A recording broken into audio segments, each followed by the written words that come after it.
10 वर्ष आपण मोदीजींचं राज्य बघितलं, 10 वर्षात बदललेला भारत बघितला, जगामध्ये बदललेली भारताची प्रतिमा आपण बघितली, भारताचा आत्मसन्मान, भारताचा स्वाभिमान, भारतीयाचा आत्माभिमान सगळं बदललेलं आपण पाहिलं। एक मजबूत भारत होताना आपण बघितला, भारतामध्ये रस्ते झाले, भारतात रेल्वे झाली, भारतामध्ये एअरपोर्ट झाले, भारताच्या गरीबाला गरीब कल्याणाच्या योजना मिळाल्या, घर मिळालं, शौचालय मिळालं, सिलेंडर मिळालं, त्या ठिकाणी भारताच्या तरुणाईला स्टार्टअप सारख्या योजनेतनं मोठ्या प्रमाणात कर्ज मिळालं। एक बदलणारा भारत हा आपण बघितला।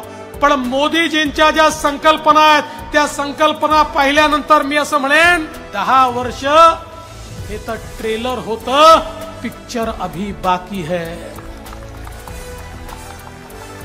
पुढचे 5 वर्ष हे या 10 वर्षापेक्षाही भारी असणार आहे।